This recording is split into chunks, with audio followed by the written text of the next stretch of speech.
నీవే నాకు చాలు యేసు, నీవే నాకు చాలును యేసు, నీవే నాకు చాలును యేసు, నీవే నాకు చాలును యేసు, నీవే నాకు చాలును యేసు, నీవే నాకు చాలును యేసు.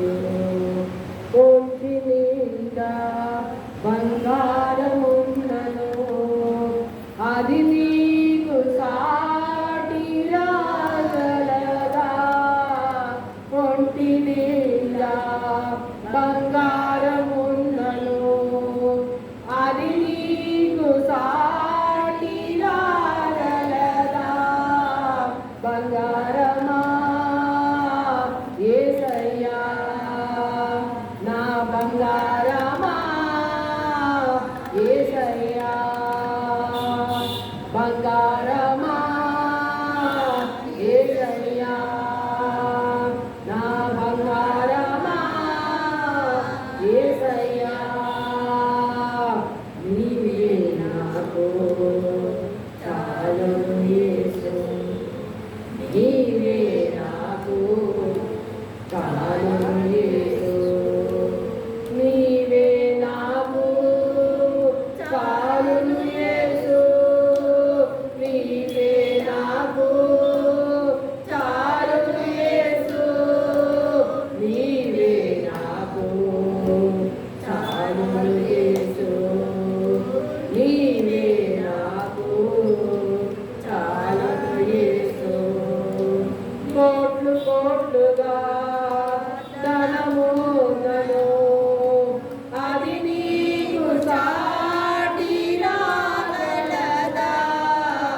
కోట్లు కోట్లుగా ధనముందను, అది నీకు సాటి రాగలదా? ధనమంతా నీవే యేసయ్యా, నా ధనమంతా నీవే యేసయ్యా, ధనమంతా నీవే యేసయ్యా, నా ధనమంతా నీవే యేసయ్యా, నీవే నాకు చాలును యేసు, నీవే నాకు చాలును యేసు, నీవే నాకు చాలును యేసు, నీవే నాకు చాలును యేసు, నీవే నాకు చాలును యేసు, నీవే నాకు చాలును యేసు. కొండ అందగా బలమోతను, అది నీకు సాటి రాగలదా? కొండ అందగా బలమోతను, అది నీకు సాటి రాగలదా? బలమంతా నీకే యేసయ్యా, నా బలమంతా నీకే యేసయ్యా, బలమంతా నీకే యేసయ్యా, నా బలమంతా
అయ్యా లోకాన్ని చూస్తున్నాడు అయ్యా, ఏది చూశాడో నాయన ప్రతి ఒక్కటి అనుభవించాడు అయ్యా నా తండ్రి.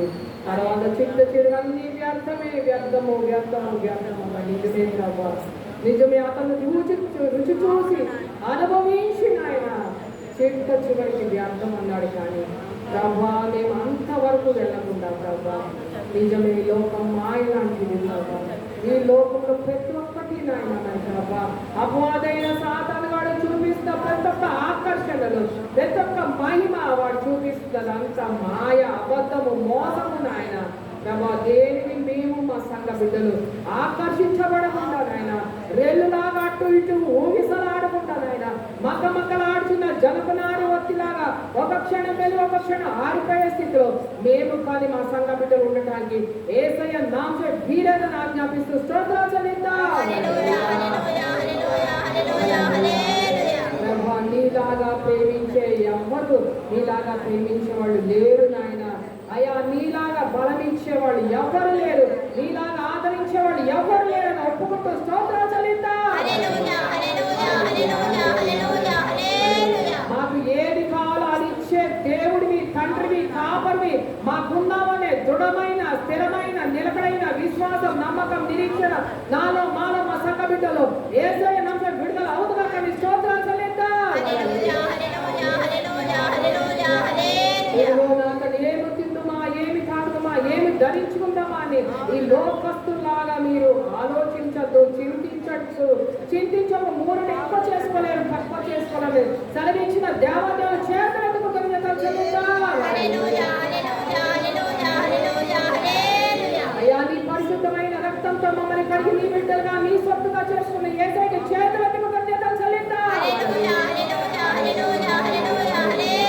మమ్మల్ని రక్షించడం కోసం, ఈ భూలోకంలో ప్రతి ఒక్కరిని రక్షించడం కోసం పరలోకం నుంచి భూలోకానికి వచ్చి ఆయన అయా మరియ గర్భంన అయా పరిశుద్ధాత్మ ద్వారా నువ్వు అయా మానవుడిగా జన్మించిన ఆయన మా పాపాలు, శాపాలు, బలహీనత, రోగాలు, వ్యాధులు, దారిద్ర్యం అంతా ఊరువైపు మోసపోయిన యేసయ్యకి చేతులెత్తి కృతజ్ఞతలు చెల్లిద్దాం.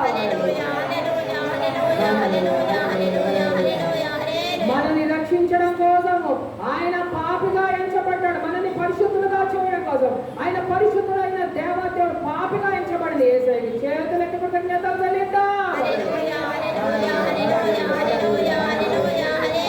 మన ఒక్కొక్కరిని శాపాల నుంచి విడిపించిన శాప కలిసిన ఊళ్ళకు మరణించిన యేసయ్యకి చేతులెత్తి కృతజ్ఞతలు చెల్లిద్దాం.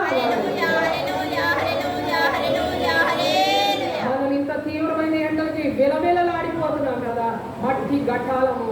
దేవుడు మరి శరీర మాంసములతోనే కదా ఆయన భూమి మీదకి వచ్చాడు. మరి మనకి మాదిరిగా ఆయన చూపించాడు. మండు కంటలు ఆయనని ఎంతగా 40 రోజులు హింసించారు మన ఒక్కొక్కరిని రక్షించడం కోసం. మండు కంటలు అంత హింసలు, అంత నిందలు, అంత అవమానాలు ఆయన ఓర్చుకున్నాడు, తట్టుకున్నాడు, సహించుకున్నాడు.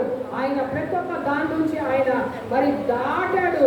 మనకి మాదిరి చూపించిన దేవాలయం చేతులకి కృతజ్ఞతలు చెల్లిద్దాం. మరి ఆకాశానికి భూమికి మధ్యలో ఒక ముద్దలాగా వస్త్రహీనుడుగా మనకి రక్షణ వస్త్రం, నీతి వస్త్రము, అనేక వస్త్రాలు, మహిమ వస్త్రం ఇవ్వడం కోసము ఆయన వస్త్రం లేని వాడిగా ఆయన ఆకాశానికి భూమికి మధ్యలో మండు టెండలో ఆయన వేలాడిన యేసయ్యకి, త్యాగం చేసిన యేసయ్యకి, చివరి రక్త పట్టుకొస్తారు మన కోసము, మన ఒక్కొక్కరి కోసం రక్తం చిందించిన యేసయ్యకి చేతులెత్తి స్తోత్రాలు, కృతజ్ఞతలు చెల్లిద్దాం. మమ్మల్ని, మా సంఘ బిడ్డని, మా దేశాన్ని, దేశ ప్రజలు, రాష్ట్ర ప్రజలు, ప్రాంత ప్రజలు, మమ్మల్ని, మా సంఘ బిడ్డలందరినీ అయ్యా క్షమించయ్యా. నీకు విరోధంగా, నీకు వ్యతిరేకంగా, నీ నామానికి అవమానకరంగా తెలిసి తెలియక చేసిన ప్రతి ఒక్క అపరాధం, పాపం, దోషం, అతిక్రమాలు బట్టి అయ్యా మా తలంపులు, ఆలోచన, చూపుతారు, వినగంగా, చేతలు, నాటం, హృదయం, మనసు, జీవితం, లక్షణాలు, క్రియల, ప్రవర్తన, మాటలు, చేసిన ప్రతి ఒక్క అపరాధం, పాపం, దోషం, అతిక్రమాలు బట్టి మమ్మల్ని, మా సంఘ బిడ్డలందరినీ అయ్యా మా దేశ ప్రజలు, రాష్ట్ర ప్రాంత ప్రజల్ని క్షమించయ్యా, క్షమించు, కనికరించు, మమ్మల్ని అందరినీ పరిశుద్ధపరచండి, మమ్మల్ని అందరినీ రక్షించు ప్రభా. అయ్యా మా దేశ ప్రజలు రక్షించి, మా ప్రాంత ప్రజలు రక్షించిన ఆయన, మా రాష్ట్ర ప్రజలు రక్షించడాడు. వీటన్ని బట్టి స్తోత్రాలు చెల్లిద్దాం. 100 గొర్రెలు, 1 గొర్రె తప్పిపోతే అయ్యా 99 గొర్రెలు కొండ మీద తప్పిపోయిన గొర్రె కోసం వెతికావు నాయన. అయ్యా తప్పిపోయిన గొర్రె దొరికే వరకు వెతికావు ప్రభా. దొరికినప్పుడు 99 గొర్రెల కంటే తప్పిపోయిన గొర్రె దొరికిందని అయ్యా ఎంతగా సంతోషించావు. కానీ ఈ సంఘం స్థలం మందిర ఆవరణలో అయ్యా నిన్ను నమ్మి బాప్టిజం తీసుకుని ఎంతమంది తప్పిపోయారో, ఎంతమంది తొట్టిల్లిపోయారు, ఎంతమంది నీ ప్రేమకి నీ సన్నిధికి దూరం అయిపోయారో వాళ్ళందరినీ కనికరించి వాళ్ళందరినీ నీ కన్ను దృష్టి నిలిపి ఎక్కడ ఉన్నప్పటికీ వాళ్ళని పట్టుకుని నాయన ఈ స్థలంలోకి నడిపించు ప్రభా నాయన అని అడుగుతూ, రక్షించు ప్రభా అని అడుగుతూ స్తోత్రాలు చెల్లిద్దాం. అదేవిధంగా వాక్యం భాగంలో చుట్టుగా వాక్యం చెప్తున్నాయిగా నూతన ఆత్మని అభిషేకించిన చాటు పరుగు చేస్తుంది. నోటికి నూనె గూడలాగా నాతో మాతో సూటిగా మాట్లాడండి ఏసయ్యా అడుగుతూ స్తోత్రాలు చెల్లిద్దాం. చెవులుగా మా చెవులు తెరవండి నాయన. గ్రహించవదంగా మా ఉదయాలు తెలిసి సిద్ధపరిచి పరిశుద్ధపరిచి విత్తపట్టున వాక్యమని విత్తనాలు మా చెవులు గుండా హృదయంలో చొచ్చుకొని పోయి నాటబడి నీరు కట్టి నూరంతలుగా ఫలింపజేసి వాక్యానుసారంగా జీవించే జీవితాలుగా మా అందరి జీవితంలో ఆశీర్వదించి దీవించి నీ నామాన్ని ఆయన తెచ్చుకోండి. మిగతా కార్యక్రమంతో పరిశుద్ధ బాగా ఘనంగా మహిమకరంగా మీరే జరిగించుకుని ఈ నామాన్ని మహిమ తెచ్చుకోమని మహిమాగంతా ప్రభావంతో చిన్న ప్రార్థన మాసంగా దుర్గులే తెచ్చుకోమని యేసుక్రీస్తునామమున బతిమలాడి వేడుకుంటున్నా నా తండ్రి, ఆమేన్.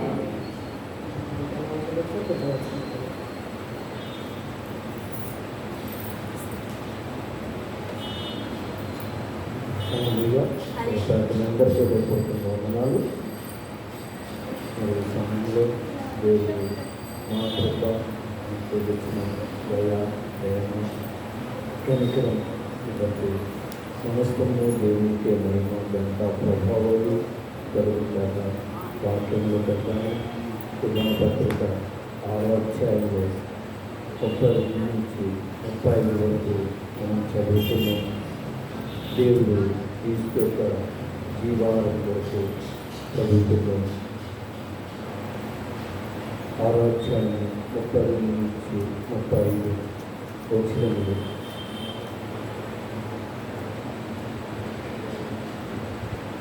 ఇక్కడ యేసు చెప్పబడుతున్నది పరలోకం నుండి వచ్చిన ఆహారం మోషేకి ఇవ్వడం, కానీ నా తండ్రియే పరలోకం నుండి వచ్చి నిజమైన జీవాన్ని అనుగ్రహించాడు. ఇక్కడ చూసుకుంటే మరి మోషే కాలంలో కూడా, మోషే సమయంలో కూడా పరలోకం నుండి మన్నాను కురిపించాడు. ఆ మన్నాని తిన్నవారు ఎవ్వరూ జీవించలేదు. కానీ దేవుని పరలోకం నుండి వచ్చిన జీవారం ఆయన శరీరం అనేది మనము బల్లారంలో పాల్పొందడంతో ప్రతి నెల ఒక్కొక్క సంఘాలను బట్టి ఎవరు అనుకూలం బట్టి వారానికి లేకపోతే మరి నెలకి ఒకసారి 2 అట్లా ఏర్పరచుకుంటారు. యాక్చువల్గా ఇది ఆలోచిస్తే ప్రతి వారము మనము తీసుకోవడం చాలా మంచిదే. కానీ సరైన సిద్ధపాటు లేకపోవడం వలన బలైన మరి దేవుడి కొరకు మనము ఆయన మన కొరకు బలియాగం అయ్యారు. ఆ బలియాగంలో విషయంలో మనము సరి చేసుకుని తీసుకోవాల్సిన అవసరం ఉంది. ఎందుకంటే పరలోకం నుండి వచ్చిన జీవాలు అది పరిశుద్ధ ఆహారము, అది పవిత్రమైన ఆహారము, మనల్ని జీవింపజేసే ఆహారము, మనల్ని ఒప్పించేది, మనల్ని నడిపించేది. 1 పత్రిక 6వ అధ్యాయంలో 32 నుంచి 35 వచనాలు వరకు ఉంటాయి.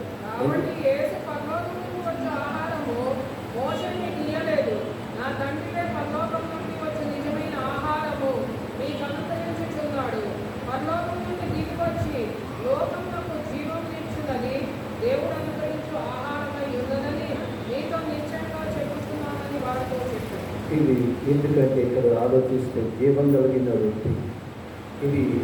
ఈ రొట్టెని మనము చాలామంది తీసుకుంటే ఏంటి, తీసుకోకపోతే ఏంటి, మనం ఎప్పుడూ తీసుకుంటున్నాం కదా, ఈ ఒక్క వారం తీసుకోకపోతే ఏంటి, లేకపోతే నెలలో 2 సార్లు తీసుకున్నారులే, ఈ వారం తీసుకోకపోయినా మళ్ళీ ఇంకోసారి మనకి అవకాశం దొరుకుతుంది కదా అని చాలామంది జీవం కలిగిన రొట్టె గురించి మరి ఆలోచించి నిర్లక్ష్యముగా ఉంటూ ఉంటారు.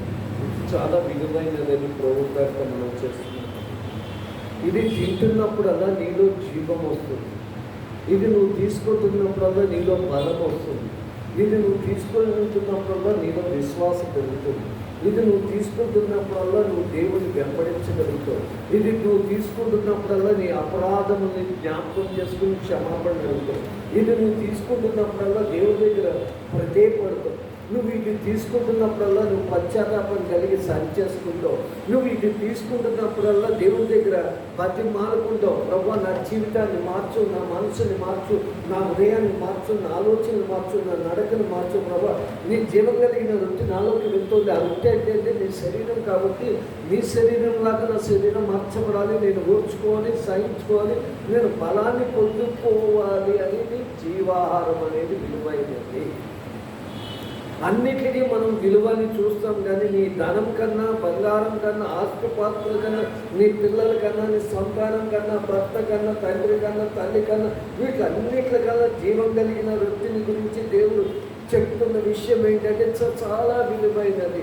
నీకు ఎన్ని పనులున్నా, ఎన్ని ఒత్తులున్నా, ఎన్ని శ్రమలున్నా, ఎన్ని బాధలున్నా, ఎన్ని దుఃఖములున్నా, ఎన్ని మనోవేదనలున్నా, ఎన్ని ఇరుకులున్నా, పోరాటాలున్నా, లేవలేని స్థితిలో ఉన్నా, నువ్వు బలనీతిలో ఉన్నా కూడా ఈ జీవం కలిగిన రొట్టె విషయంలో నువ్వు ఆలోచించాలి. క్రీస్తు నీకు ఇచ్చిన నిశ్చయంగా ఆయన చెప్తున్నాడు. ఏదో ఆయన లోకంలో సేవకులు చెబుతున్నారు కదా, ఏదో వాడు భయపడుతున్నారు కదా అని తీసుకోవడం కాదు. నీకు జీవమునిచ్చేది, నీకు జ్ఞానమునిచ్చేది, నీకు వివేచననిచ్చేది ఆయన శరీరం, నీకు ఆకలిని తీర్చేది అది, నిన్ను నూతనపరిచి ఆయన నూతనమైన బలవంతులుగా చేసేది. నీ ఉదయాన్ని కలవరపడనీయకుండా చేస్తాడు. అందుకనే నీ ఉదయాన్ని కలవరపడిపోతూ ఉంటారు. ఎందుకంటే ఆయన జీవారం లేదు కాబట్టి. మీరు సరిగ్గా లేకపోతే ఏది వచ్చినా కలవరం కలవరం కలవరం కలవరం చెందుతూ ఉంటారు. అందుకని ఆయన్ని జీవించాడు కాబట్టి మనం జీవించగలుగుతాం. ఎందుకు? ఆయన శరీరం నీలోకి వెళ్తోంది. ఆయన రక్తము కలవలసిలో వచ్చిన రక్తము, ఆ రక్తము నీలోకి ప్రవేశిస్తుంది. ఆ రక్తం వలన నువ్వు జీవించగలుగుతావు. నువ్వు దేని నిమిత్తము కలవరపడవు, దేని నిమిత్తము నువ్వు భయపడవు, దేని నిమిత్తము నువ్వు వడకము. బలవంతులుగా నువ్వు స్థిరముగా నిలబడగలుగుతావు. నువ్వు తీసుకున్న తీర్మానం ప్రకారం నడవగలుగుతూ ఎప్పుడు జరుగుతుంది అంటే ఆయన జీవం కలిగిన మరి ఆ రొట్టె శరీరంలో నువ్వు పాలు పొందుదైనప్పుడు అది చాలా విలువైనది. నువ్వు ఎంత పెట్టి విలువైన ధర పెట్టి కూడా కొనుక్కోలేని విలువ కలిగింది. అది నీకు ఉచితంగా ఇస్తున్న దేవుడు. ఎందుకు ఇస్తున్నాడు అంటే నువ్వు ఎక్కడ బలనీతలం కాకుండా బలవంతురాలు అవ్వాలని దేవుని ఉద్దేశం. అందుకే క్రీస్తు జీవారం అనేది చెబుతున్నాడు. ఈ జీవారం నువ్వు తీసుకుంటున్నావు. మనం అన్నింటికీ ప్రయాసపడతాం. ఈ లోకంలో అన్నింటికీ శరీర జీవాహారం కొరకు ప్రయాసపడుతుంది. శరీర జీవాహారం కొరకు ఎంతో పరిగెత్తుతాం, కానీ క్రీస్తు జీవారం కొరకు మనం పరిగెత్తలేకపోతాం. అందుకే దేవుడు అంటాడు, 6 రోజులు మీరు కష్టపడండి, 6 రోజులు మీ దగ్గరికి రాని, కానీ 7వ దినము విశ్రాంతి దినము, ఇది ఆశీర్వదించిన దినము, ఇది మిమ్మల్ని దీవించిన దినము, ఇది మిమ్మల్ని వృద్ధిపరిచే దినము, మీ ఉదయాన్ని మార్చే దినము, మీ మనసును మార్చే దినము. కాబట్టి ఈ దినం నాకు ఇమ్మని దేవుడికి నేను కోరుకుంటున్నాను. ఈ దినం నాలో గడపకుండా వేడుకుంటున్నాను.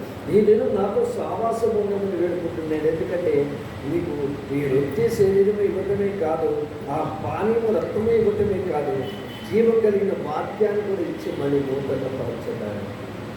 ఇదే మనలో ఉన్నది. ప్రతి ఒక్కరిలో మానవుల్లోకి వచ్చేది ఏంటంటే దుష్టుడు మనల్ని ఆటంకపరిచి ఏం చేద్దాములే, ఏమి వెళ్దాములే, ఏం పాలు పొందులవుదాములే. ఎప్పుడు మనం పాలు పొందులు అవుతున్న వారమే కదా. ఒక్క వారం దేవుడు క్షమించరా అంటే ఈ రాత్రి నీ ప్రాణాన్ని నువ్వు ఆత్మీయ విషయంలో సిద్ధపరచుకున్నావా? అడిగితే మన ప్రాణం ఎక్కడికి పోతుంది? అందుకే వెరువాడు నువ్వు సంపాదించుకున్నంత ఎవరికి చెందుతుంది? ఈ రాత్రి నువ్వు నీ ఆత్మీయ స్థితిని సిద్ధపరచుకున్నావా అని అడిగితే మనకు సమాధానం ఉంటుంది కదా. అందుకని ఈ 6 రోజుల్లో నువ్వు సిద్ధపరచుకుంటావు. ఈ 6 రోజుల్లో నేను ఎప్పుడు పిలిచినా కూడా నువ్వు సిద్ధంగా ఉండటానికే. అందుకని ఈ 6 రోజుల్లో మళ్ళీ 7వ రోజు లేచినామంటే దేవుని కృప, ఆయన సన్నిధిలో పాలు పొందులై మళ్ళీ 6 రోజులు కాపాడమని.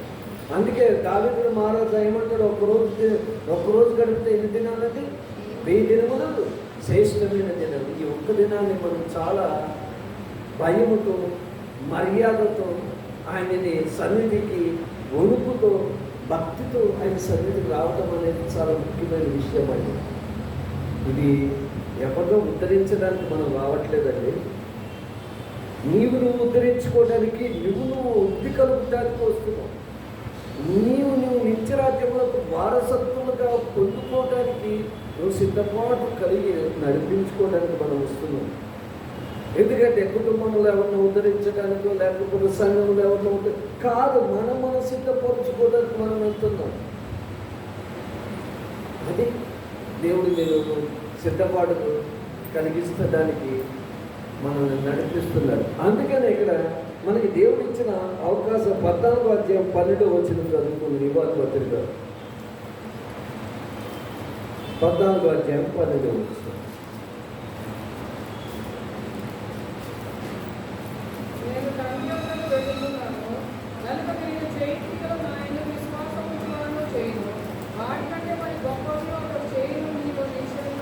చూడండి ఎంత చక్కటి మాట దేవుడు చెబుతున్నాడు. ఈ శరీరము ఈ రక్తము నువ్వు పాలుపొందులవుతాయి కనుక, అందుకనే అది ఆ విశ్వాసంతో తీసుకోకూడదు. చాలామంది ఏదో తీసుకోవాలి అన్న భావముతో తీసుకుంటారు. ఆ భావం కాదు దేవుడు చెబుతుంది. ఎందుకంటే నేను తండ్రి యొద్దకు వెళుచున్నాను, నేను చెయ్యే క్రియలు నా యందు విశ్వసించేవాడును చేయను, నాకంటాను మరి గొప్పగాను అతడు చేయను. నాకంట అంటే నిన్ను దేవుని కంటే ఇంకెక్కువగా గొప్పవాడిగా చేయాలి అనేది ఉద్దేశం. నాకన్నా గొప్ప కార్యాలు జరిగిస్తారట. ఎప్పుడు జరిగిస్తారట? దేవుని జీవాహారము తీసుకున్నప్పుడు. మన సంతానమే ఉంది, మన పిల్లలే ఉన్నారు, మనం ఒక్కొక్కరు తిన్న ఆహారం పెట్టం ఇప్పుడు ఆలోచిస్తే.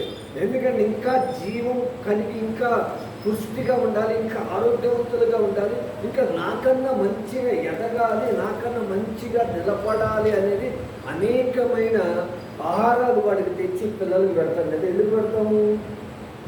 ఎదగాలి. అట్లానే దేవుడు జీవాహారం ఎందుకు ఇస్తున్నాడు? ఆయన శరీరము ఆయన రక్తం అంటే నువ్వు ఎదగాలి. ఎందులో ఎదగాలి? దేవుని కన్నా నువ్వు గొప్ప కార్యాలు జరిగించాలి, దేవుని కన్నా గొప్ప క్రియలు నీ ద్వారా జరిగించాలి. అప్పుడు దేవుడికి మహిమ వస్తుంది. అందుకని క్రీస్తు శరీరము ఎలాంటిదంటే వాటికంటే మరి గొప్పవి అతడు చెయ్యను అని నీతో నిశ్చయంగా చెబుతుంది. ఎందుకు చేస్తారంట? నా యందు విశ్వసించిన వాడే చెయ్యను. దేవుడి యందున విశ్వాసం ఉంచితేనే, దేవుడి యందున పరలోకము నుండి వచ్చిన ఈ శరీరము ఈ పానీయము నేను తీసుకుంటున్నాను కాబట్టి దేవుడు చెప్పిన కార్యం నేను అంతకన్నా గొప్పగా చేయగలను అనేది ఒక నమ్మకం, విశ్వాసం మీద ఏర్పడుతుంది. ధైర్యం అనేది ఒకటి ఏర్పడుతుంది, బలం అనేది ఒకటి ఏర్పడుతుంది, దేవుడితో నీకు సావాసం అనేది ఒకటి ఏర్పడుతుంది, దేవుడితో నీకు సంబంధం అనేది ఏర్పడుతుంది, దేవుడితో నువ్వు నడిపింపు అనేది ఒకటి ఏర్పడుతుంది, దేవుడితో నువ్వు ప్రాణం పెట్టిన నా ప్రియుడు నా దేవుడు అని నువ్వు ఇంకెక్కువగా ప్రేమించగలుగుతావు. ఈ శరీరం తీసుకుంటున్నప్పుడల్లా నీకు దేవుడికి దగ్గర సమయం. ఈ పానం తీసుకుంటున్నప్పుడల్లా ఈ రక్తం తీసుకుంటున్నప్పుడల్లా దేవుడితో నీకు సావాసం ఇంకా ఎక్కువగా పెరుగుతుంది, దూరం అవ్వలేదు. చాలామంది తీసుకోకుండా ఇంకా మాకు రక్షణ కలగలేదు అని ఎవరినైనా అడిగామనుకోండి, ఇంకా మాకు సమయం ఉందని అంటారు. అంటే ఏంటి? సమయం ఉంది అంటే ఏంటి? వారికి దేవుడితో సావాసం లేదు, వాళ్ళకి దేవుడితో సంబంధం ఇంకా దూరపరుచుకుంటున్నారు. రక్షణ లేని జీవితం, రక్షణ పొందుకోని వారుగా ఉండిపోయి రక్షణ తీసుకున్న వారికే వల్లలో పాలు పొందులు అవుతారని సెలవించింది కదా. దానికి ఆయోగ్యులుగా అయిపోతున్నారు. అందుకని ఇక్కడ దేవుడు ఒక మాట్లాడేటటువంటి రక్షణ దేవుని యొక్క కలిగిన ఆశీర్వాదాలు జీవారంభంలో వచ్చేది. ఈ లోకంలో మనం నిలిచి ఉండటానికి, ఈ లోకంలోనూ ఆయన శరీరం ఆయన రక్తంలో పాలు పొందులు అవుతున్నావు అంటే ఈ లోకంలో నువ్వు నిలిచి ఉండటానికి, అపవాది నిన్ను ఎటు నుంచి కొట్టినా కూడా పడిపోకుండా నిలిచి ఉండటానికి, అపవాది కాదు నిన్ను ఎక్కడ నిందించినా కూడా తొట్టిల్లిపోకుండా నువ్వు నిలిచి ఉండటానికి, నువ్వెక్కడ భయపడకుండా బెదిరిపోకుండా ఎక్కడ వెనకకుండా స్థిరముగా నిలబడటానికి ఆయన జీవారము నీకు ఇస్తున్నాడు. అది జీవారం విలువని తెలుసుకోండి, బల్లారాధన విలువని తెలుసుకోండి. ఆ బల్లారాధన ఒక విలువని తెలుసుకుంటే కనుక నీలో కలిగేది ఏంటంటే జీవము. లోకములో నువ్వు జీవిస్తున్నావు కాబట్టి లోకములో నువ్వు దేవుడిని గ్రహించగలుగుతావు. దేవుడు జీవమైన వాడు కాబట్టి నా యొద్దకు వచ్చిన వాడిని ఎంత మాత్రం తోసివేయాడు కాబట్టి నువ్వు నిలబడగలుగుతావు. ఎందుకంటే నీ ఎందు దేవుడు ఉన్నాడు. నీ ఎందు ఎవరున్నారండి? దేవుడు శక్తి కలిగిన వాడు ఉన్నాడు. అంటే నీ యందు దేవుడు ఉన్నప్పుడు నిన్ను దాటుకుని రావాల్సిన అవసరం ఎవరు? దేవుడు దాటుకుని ఎవరు రాలేదు. దేవుడిని దాటుకుని ఎవరు రాలేదు. కాబట్టి దేవుడు నిన్ను కాపాడుతాడు. ఆయన ముందు నిలబడతాడు. ఆయన నీకు ఆధారం అయి ఉన్నాడు. అందుకని ఈ జీవారం తీసుకున్నప్పుడు నాలో దేవుడు నివసిస్తున్నాడు, నువ్వు ఆటోమేటిక్గా లోబడిపోతావు. ఆటోమేటిక్ ఇంకెందుకు ఎవరు చెప్పలేదు, నువ్వు లోబడిపోతావు, నువ్వు విధేయతరాలు అయిపోతావు. నీలో ఆటోమేటిక్గా భయం వచ్చేస్తుంది, భక్తి వచ్చేస్తుంది, నీలో విశ్వాసం వచ్చేస్తుంది, నీలో దేవుడి మీద ఆధారపడటానికి ఇంకా బలమైన అవకాశం వచ్చేస్తుంది. ఎప్పుడు వస్తుందంటే నీ శరీరం విషయంలో నువ్వు విశ్వాసంతో తీసుకుంటే, విశ్వాసం కలిగి శరీరంలో నువ్వు పాలుపొందులవుతే ఇంకా నువ్వు సంఘంలో ఒక దేవుడికి నువ్వు పరిచయం చేసినట్టుగానే ఫీల్ అవుతావు, కానీ మనుషులకు చేసినట్టు ఫీల్ అవ్వవు. ఎక్కడ నాకు యేసయ్య చేసే బాధ్యత నాకు ఇచ్చాడని దేవుడికి నువ్వు ఎంతగా పరిచయం చేసినా తక్కువే నువ్వు ఫీల్ అవుతావు. ఎందుకంటే తండ్రి పంపించాడు కాబట్టి తండ్రి పరిచయం చేయాలి కాబట్టి నేను తండ్రి చిత్తాన్ని జరిగించడానికి భూమికి వచ్చాను కాబట్టి తండ్రి చిత్తాన్ని జరిగించే వరకు నేను బలవంతుడిగానే ఉంటానన్నాడు. అలాగే నువ్వు కూడా, నేను కూడా, మనం కూడా ఈ శరీరం తీసుకుంటున్నప్పుడు ఈ రక్తము పానీయంలో మనం పాలుపొందులు అవుతున్నాం. నీ మనసు ఆటోమేటిక్గా మారిపోతుంది, ఉదయం మారిపోతుంది, ఆలోచన మారిపోతుంది, నడకలు మారిపోతుంది, ప్రవర్తన మారిపోతాయి, చూపులు మారిపోతాయి, అన్నీ మారిపోతాయి. దేవుని కొరకు ఇంకెంతగా నేను చెయ్యాలి, ఇంకేం చెయ్యాలి అని తపనతో నిలబడతావు. తపనతో నువ్వు పరిగెత్తుతావు. ఎందుకంటే ఈరోజు ఒక తల్లిదండ్రులు పిల్లలకి ఏదైనా బలహీనతలు వచ్చినప్పుడు ఆ బలహీనతలో తల్లిదండ్రులు త్యాగాన్ని బట్టి, ఆ త్యాగ సమర్పణ బట్టి పిల్లలు అనుకుంటారట, ఇంకా నేనేం చేయాలి మా తల్లిదండ్రులు, ఇంకేం తక్కువ చేస్తున్నాను, ఇంకెక్కువ చేయాలని వారు పరుగున అనేకమైన పరిచయాలు చేస్తూ ఉంటారట. నీ కొరకు ఇచ్చిన దేవుడి జీవాహారం ఇది చాలా విలువైనదండి. ఇది డబ్బుతో కొనుక్కుంటూ వచ్చేది కాదు, ఇదేదో ధనం ఇచ్చేసి కొనుక్కుంటే కాదు. ఇది నువ్వు తీసుకునేది ఎలా తీసుకోవాలంటే నీ పాప క్షమాపణాన్ని ఒప్పుకుని జీవం కలిగిన రొట్టె గురించి నువ్వు పొందుకుని అనుభవించవలసింది. రక్షణ నీకు ఇచ్చాడని జీవారముని తీసుకోవాల్సిన అవసరత నీకు ఎంతో ఉంది. నీకు రక్షణ ఇచ్చాడు, ఆ రక్షణలో నువ్వు ఉన్నావు, ఆ రక్షణ కలిగి ఉన్నావు కాబట్టి నువ్వు తీసుకోవాల్సిన ఎంతో నీకు ఉంది. బాధ్యత లేని వాళ్ళను ప్రవర్తించద్దు. చూద్దాంలే, తీసుకున్నాంలే, ఇంకా సమయం ఉందిలే, ఇంకా ఆలోచిద్దాంలే అని కాదు. నీకు ఇప్పుడే నేడే దేవుడు రక్షణ ఇచ్చాడు. ఈ రక్షణలో నువ్వు ఉన్నావు కాబట్టి అందుకనే ఈరోజు మనం కొన్ని విషయాలు ధ్యానించుకుని ముందుకెళ్దాం. ఎందుకంటే క్రీస్తు పర్వం మీద ఉన్నవాడు, జీవం కలిగిన వాడు, దీనికి సంబంధించినంత సత్యము నుండి తప్పిపోకుండా సత్యాన్ని అర్థం చేసుకోవడానికంటే ఈ జీవము, ఈ రొట్టె, రక్తముని నువ్వు పాల్పొందులవుతున్నప్పుడు సత్యములో ఉండటానికి, సత్యం నుంచి తప్పిపోకుండా సత్యం గురించి ఇంకా తెలుసుకోవడానికి నీకు ఇస్తున్నాను. చాలామంది ఇప్పుడు మనము సత్యం ఎక్కడ తప్పిపోతాము అంటే ఇక్కడ సత్యము తప్పకుండా అర్థం చేసుకుని నువ్వు ఆయన అంతరంగంలోనికి, ఆయన నీ అంతరంగంలో ఉన్న అనాలోచనలన్నీ తీసివేసి పరిపూర్ణత తృప్తిని కలిగిస్తాడు. అబ్బా, నేను నిజంగా ఈరోజు పాప క్షమాపణ కోరుకున్నాను దేవుడి దగ్గర. నీకు ఒక తృప్తి మిగులుతుంది, నీకు ఒక తృప్తి కలిగిస్తాడు అమ్మయ్య అని. నీలో ఉన్న బెంగ, నీలో ఉన్న ఆ పాప క్రియలు, నీలో ఉన్న చెడు ఆలోచన, నీలో ఉన్న చెడు తలంపులని తొలగిపోయి సత్యంలో అర్థం చేసుకుని నువ్వు నడవగలుగుతావు. ఈ జీవారం నీ అంతరంగంలోకి వెళ్ళినప్పుడు నీ అంతరంగమునంతా శుద్ధి చేస్తుంది, నీ అంతరంగమునంతా పవిత్రగా మారుస్తుంది, నీ అంతరంగంలో ఉన్నవన్నీ చెడు తలంపులన్నీ తొలగించేస్తుంది. చాలామంది ఇవి అంతరంగంలో ఉంచుకుని పైకి ఒకలాగా ఉంటారు, అంతరంగంలో అన్నీ పెట్టుకుంటారు. కానీ నువ్వు ఆయన శరీరంలో, రక్తంలో పాల్పొందులవుతున్నప్పుడు నీ పైకి ఉన్నవన్నీ గుర్తు చేయదు, కానీ నీ అంతరంగంలో ఉన్నది గుర్తు చేస్తుంది. నీ అంతరంగంలో ఉన్నది బయటికి తీసుకొస్తుంది.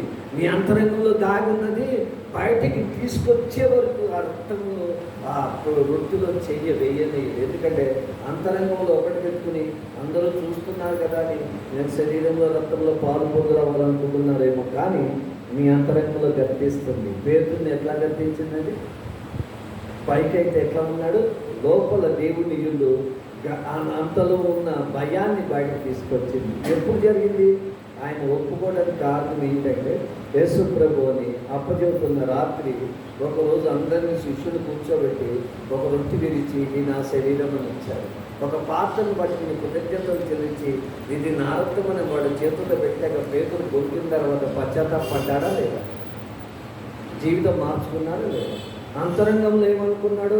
భయపడ్డాడు. కానీ అంతరంగంలో ఉన్నది బాధ అంతా బయటకు వచ్చింది, పశ్చాత్తాపడ్డాడు. అందుకని అక్కడ అన్నాడు, వాటికంటే మరి ఎక్కువ గొప్ప కార్యాలు చేశాడా లేదా పేతురు? మీద పడితే కార్యాలు చేశాడా లేదా? అద్భుతాలు యేసు ప్రభు కన్నా గొప్ప కార్యాలు జరిగించాడా లేదా? కానీ ఈదాయిస్క్రేలు అది చేయలేకపోయాడు. ఈదాయిస్క్రేలు అది చేయలేకపోయాడు. ఎందుకంటే రొట్టె తీసుకున్నాడు, పానీయం రక్తముని తీసుకోలేకపోయాడు, దూరం అయిపోయాడు. అట్లానే మనం కూడా ఆ నిర్లక్ష్యం కలిగి మనం ఉండకూడదండి.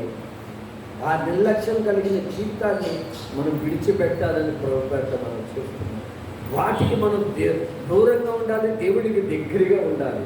మనం దేవుడికి దగ్గరగా ఉన్నప్పుడు పరలోకమైన ప్రభు జీవమునిస్తాడు నీకు. పరలోకములో ఉన్న ప్రభు నీకు జీవం కలిగిన శక్తినిచ్చి నీ అంతరంగంలో ఉన్న పాపమును ఒప్పిస్తాడు. నీ అంతరంగంలో ఉన్న దుష్టుడిని వెళ్ళగొడతాడు. నీ అంతరంగంలో ఏగుతున్నవాడు ఎవడైతే ఉంటున్నాడో వాడిని బయటికి తీసుకొచ్చే వరకు నిన్ను ప్రార్థనాపూర్వకంగా ఉంచుతాడు. వాడిని నీ అంతరంగంలో ఏడనీయకుండా చేస్తాడు. అందుకనే అది ఎప్పుడైతే నీలోంచి వెళ్ళిపోతుందో అంతరంగంలోంచి అప్పుడు పూర్ణ తృప్తి కలిగి జీవిస్తామయ్యా. తేలిక అవుతుంది నీకు. ఇప్పుడు ఎవరికైనా ఒక వాంతింగ్ వచ్చినా, మోషన్స్ వచ్చినా వారికి ఎప్పుడు అదంతా క్లీన్ అవుతాయి కదా, తృప్తిగా ఉంది అమ్మాయి, ఎప్పుడు ప్రశాంతంగా ఉందనుకుంటా. నీ అంతరంగంలో అనేకవి పెట్టుకుని మనం ఉంటే కనుక పరిపూర్ణత తృప్తి పొందుకోలేరు. ఇది ఎందుకు మనం చేయగలిగినది దేవుడు ఇచ్చాడు, ఎందుకంటే మనం సిద్ధపరచుకోవాలి. కాబట్టి ఈరోజు ప్రభుత్వం మీ అందరికీ మనం చేస్తుంది ఏంటంటే, మనం దేవుని విషయంలో, దేవుని కలిగిన విషయంలో ఆయనతో మనం సావాసం ఉంటున్నాం. కాబట్టి అట్లానే 6వ అధ్యాయం 48 నుంచి 51 వరకు చదువుతుంది. 48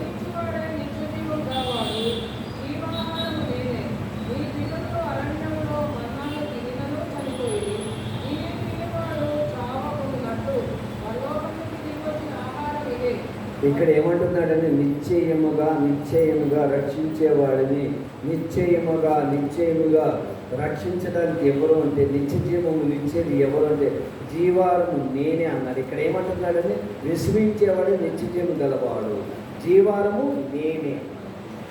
ఇక్కడ ఏమన్నాడండి? నేనే, ఇంకెవ్వరు లేదండి. ఆయన జీవారం నువ్వు తీసుకుంటున్నప్పుడు విశ్వాసం కలిగి ఉండాలి. ఆ విశ్వాసం ఉండద్దు. విశ్వాసముతో నువ్వు తీసుకుని ఉంటే కనుక అక్కడ ఏమంటున్నాడంటే, పరలోకము నువ్వు దిగి వచ్చిన జీవారం 51వ వచనములో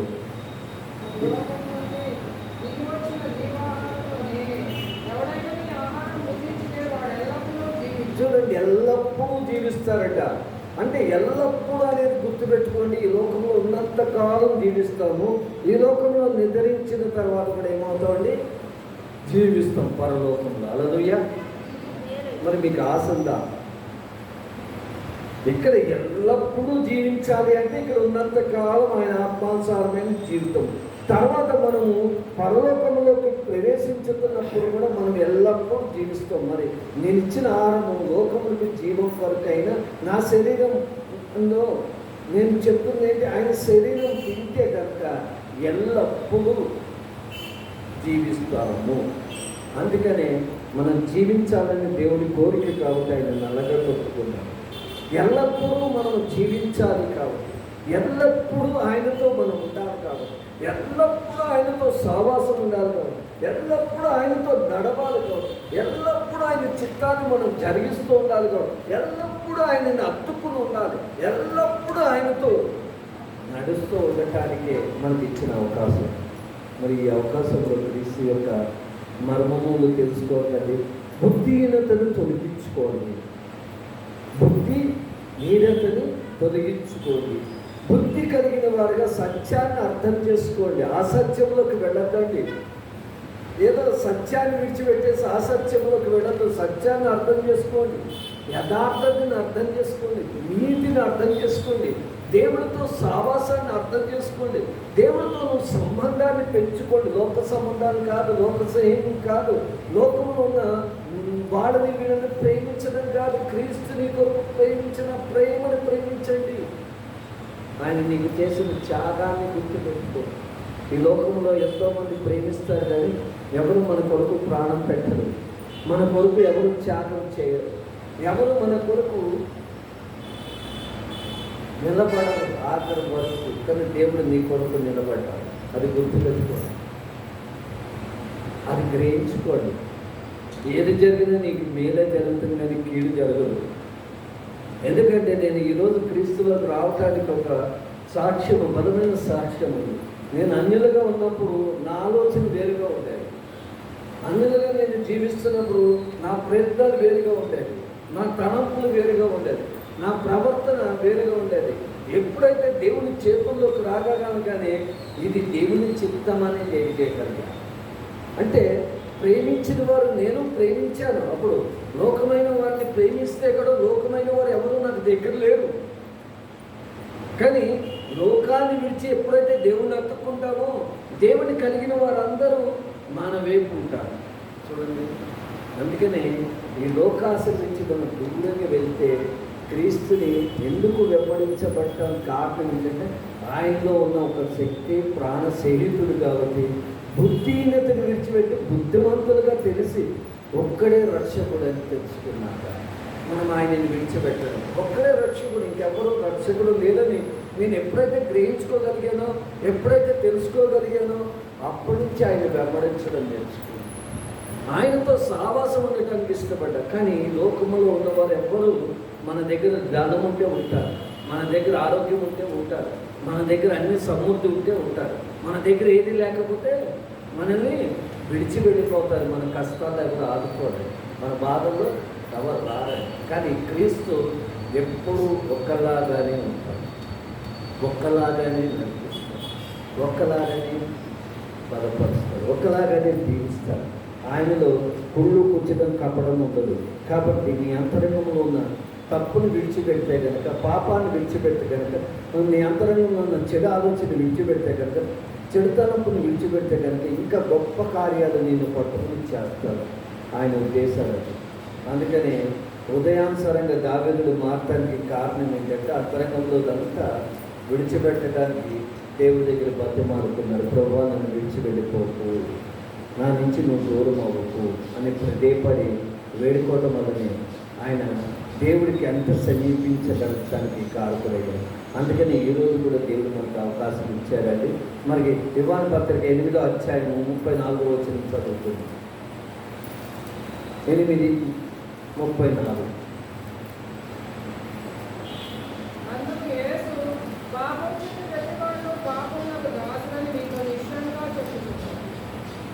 ఎందుకన్నాడు యేసు? పాపం ప్రతివాడును ఎవరండి? పాపానికి దాసులను మీతో నిశ్చయంగా చెబుతున్నాను. ఎందుకంటే ఏది చేస్తే అదే దాన్ని మన దాసులు అనుకోవాలి. కానీ దేవునికి కలిగి నువ్వు పరిశుద్ధులుగా ఉంటే దేవునికే నువ్వు దాసు, ఇంకెవరికి దాసులు. అందుకని కొంతమంది చాలామంది నేను వింటూ ఉంటాను ఒక్కొక్కసారి, ఏదైనా ఎవరైనా చిన్న తప్పు చేశారో, పాపం చేశారో, ఆ పాపాన్ని పట్టుకుని ఆ తప్పు ప్రవర్తన బట్టో, తప్పుడు ఆలోచన బట్టో వాళ్ళ దగ్గర ఏమైనా ఉన్నాయనుకోండి, ఆ పట్టుకుని బ్లాక్మెయిల్ చేస్తూ ఉంటారు. ఇంకా దాసులు అయితే వాళ్ళు ఏది చెప్పినా వాళ్ళకి చేయాల్సిందే. చిన్న తప్పు గురించి, చిన్న పాపం గురించి దాసులం అయితే అంటే వాళ్ళ కింద మనము అనగదొక్కబడిన వారుగా అయిపోతాం. అందుకనే పాపానికి ఏమైపోయామండి? దాసులం. ఇప్పుడు దేవుడు ఏం చేశాడు? ఆ పాపము నుండి, దాసత్వము నుంచి మనల్ని ఏం చేశాడండి? విడిపించాడు, విడుదలిచ్చాడు. అటువంటి దేవాది దేవుని మనం మొక్కుతున్నాం. కాబట్టి మన అంతరంగంలో ఉన్న చెడుని, మన అంతరంగంలో ఉన్న చెడు ప్రవర్తనని, మన అంతరంగంలో ఉన్న చెడు ఆలోచనలన్నీ తొలగించుకునే దేవుడి దగ్గర సిద్ధపరచుకున్నాం, ప్రార్థన చేసుకున్నాం. ఈసారి నీకు 3 ఆరాధనలో అవకాశం ఇచ్చాడు కదా, సిద్ధపాటు కలగటానికి ఎంతోమందికి లేని బాధ్యతను మనకు కలగచేశాడు. నిన్ను ఎంతగానో ప్రేమిస్తున్నాడు, దీనిని బట్టి ఆలోచించు. నిన్ను ఎంతగానో క్షమించడానికి దేవుడు దావీదుని ప్రేమించాడు. దావీదుని ఎంతగానో ప్రేమించాడు కాబట్టి ఇష్టానుసారమైన జీవితానికి గద్దించి ఆయన వైపు తిప్పుతున్నాడు. ఈ రోజు నిన్ను ఎంతగానో ప్రేమిస్తున్నాడు. ఆయన ప్రేమకి ఎంత మాత్రం దూరం. ఈ లోక ప్రేమ శాశ్వతం కాదు. నేను ప్రేమిస్తున్నాను, నీ కొరకు నేను ప్రాణం పెడతా అంటారు. ఈ లోక మనుషులు ఎవరు పెట్టరు. ఒకవేళ ప్రియుడైన కానీ ప్రియురాలే కానీ ఈ లోకమైన మనుషులు ఎవరు ప్రాణం పెట్టరు. కానీ దేవుడు పెట్టిన ప్రాణం ఎవరు పెట్టరు. దేవుడు ప్రేమించినంతగా ఎవరు ప్రేమించరు. దేవుడు ఆదరించినట్టుగా ఎవరు ఆదరించరు. దేవుడు బలపరిచినట్టుగా ఎవరు బలపరచరు. దేవుడు నడిపించినట్టుగా ఎవరు నడిపించరు. దేవుడు జీవమునిచ్చినట్టుగా ఎవరు నీకు జీవం ఇవ్వలేరు. దేవుడు ఒక్కడే. కాబట్టి మోకరితో ప్రార్థించుకున్నాడు. క్షమాపణ అడుగు. దేవుని జీవితం, నీ జీవితం దేవుని హస్తానికి అప్పగించు. దేవుని చిత్తానికి సిద్ధపడు కలుగు. దేవుని చిత్తానికి అప్పచెప్పుకో. దేవుని చిత్తానికి దేవా నా చిత్తం ఏమిటి అన్ని పట్ల అడుగు. వివాహం విషయంలో అయింది, పిల్లల్ని ఎదిగే విషయంలో అయింది, పిల్లలు చదివించే విషయంలో అయింది, పిల్లల ఉద్యోగాల విషయంలో అయింది, పిల్లల ఎదుగుదల విషయంలో అయింది. సొంత నిర్ణయం ఏది రానియకుండా, రాకుండా, కలగకుండా అవన్నీ తొలగించి ప్రభా దేవుని చిత్రానికి అప్పచెప్పుకుందాం, ప్రార్థించుకుందాం, నూతన పరుచుకుందాం. మన ఉదయాన్ని బలపరుచుకుందాం, దేవునికి చేతులుగా అప్పచెప్పుకుందాం. ప్రభా నా ఉదయాన్ని మార్చు, నా మనసుని మార్చు, నా ఆలోచన మార్చు, నా నడకను మార్చమని అడుగు.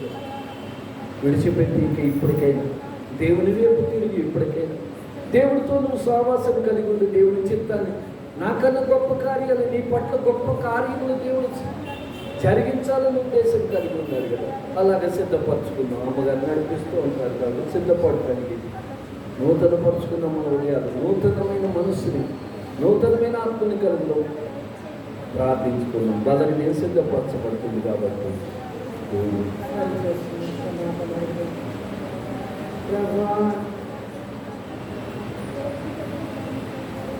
ఇశ్రాయేలు మరణానికి చనిపోయారు.